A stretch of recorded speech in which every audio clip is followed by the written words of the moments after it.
Hello and welcome to Network News. Today we're discussing the Midland Mainline and, more specifically, East Midlands Railway's intercity services along it up from London towards Nottingham, Derby and Sheffield. These have recently become the focus of attention for all the wrong reasons, with overcrowding, cancellations and trains failing mid-journey all becoming regular occurrences on this route. Things have got so bad that on the 20th of July, East Midlands Railway had to bring in a temporary reduced timetable, which they say could be in place until autumn at the latest. The root cause of all these issues? The trains. In December 2025, their flagship new Class 810 Auroras entered service on their intercity routes, but this introduction was more than 3 years late, delaying the withdrawal of the Class 222s and causing additional unplanned wear on them in the process. Throughout 2026, the gradual rollout of the Class 810s has continued, with the Class 222s continuing to operate alongside them whilst the new fleet is rolled out. Hitachi Rail has assumed responsibility for the maintenance of both fleets during this transition process, but it hasn't been going smoothly, and the reliability across both fleets has been extremely poor. Despite passing all the relevant safety tests, the new 810s continue to be plagued by teething issues, all while the 222s are suffering from years of poor maintenance under the assumption that they would have been replaced by now. The situation hasn't been helped by the fact that 6 of the 222s have now been withdrawn. 5 have gone to Lumo for use on their new West Coast route between Stirling and London, whilst the 6th has gone off lease pending transfer to ScotRail. The end result of this is that EMR now have fewer trains at their disposal in the case of disruption, all contributing to the delays, breakdowns and cancellations we discussed earlier, which have now become commonplace on EMR's intercity services, ultimately culminating in the recent decision for them to cut back their timetable, with East Midlands Railway's Managing Director, Will Rogers, saying, "The performance of the Class 810 fleet has fallen below the levels we and our customers expect, and it is necessary to introduce a temporary reduced timetable while we work with the manufacturer, Hitachi Rail, to improve consistency in service.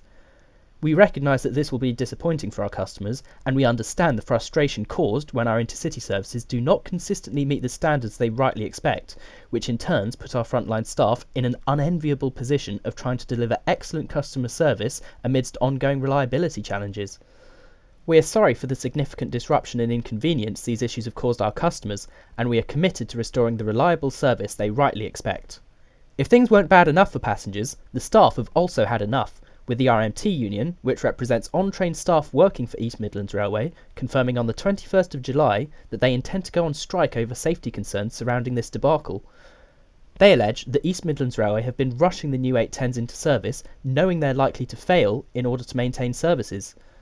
Then, when failures do occur, it requires a full reset of the train, which leaves it with no active safety systems in place for a period of 20 minutes, including a loss of communication between the drivers, dispatchers and trackside. They say this has happened multiple times a week, and that enough is enough. 97% of union members who voted were in favour of industrial action, which will now take place across 3 Saturdays throughout August, on the 1st, the 8th and the 15th of August. The strike comprises the on-train staff operating EMR's intercity services, so it's worth clarifying that this does not include drivers, who are part of the ASLEF union, nor does it include the staff on EMR's regional services, so the only trains affected by the strikes will be those to and from London, including the electric services to and from Corby. In the backs of the minds of many of the staff striking will be the recent collision outside Bedford, in which one of the drivers, Sean Burton, was tragically killed. That incident occurred when a Class 360 went into the back of a stationary 810. It would be inappropriate at this stage to speculate on why that train was stationary, but given the reliability issues affecting the 810s, it's not surprising that staff are keen to minimise any risk of the same thing happening again in the future. Whilst the introduction of the 810s is still pushing ahead, the primary focus has now shifted away from getting more units into service and will instead focus on making sure the existing fleets of 810s and 222s can operate their diagrams reliably, which includes addressing the backlog of maintenance defects on the 222s and ensuring that any of the new 810s are able to meet strict daily reliability targets before they enter service. For the duration of the temporary timetable being in place, anyone with a ticket for a service which has been withdrawn will be able to travel up to 2 trains prior or 2 trains after the affected service, or travel between London and Sheffield via Doncaster using LNER and connecting Northern/Transpennine Express services. Alternatively, if they choose not to travel at all, they will also be able to request a refund. Whilst the Class 810s are undoubtedly a massive upgrade over the 222s they're supposed to be replacing, Hitachi desperately needs to get their reliability problems under control so that service can be restored to normal levels. Given that they're already 3 years late, you'd really hope they'd have got that under control by now, but apparently not, and in the meantime, it's the passengers and the staff who suffer. It's simply not good enough. But what are your thoughts on the collapse of EMR's intercity services? Have you been affected by the disruption? Perhaps you've fallen victim to an unscheduled shower aboard the 810s? Let me know in the comments. Subscribe to Network News for more updates like this, and until next time, thanks for watching.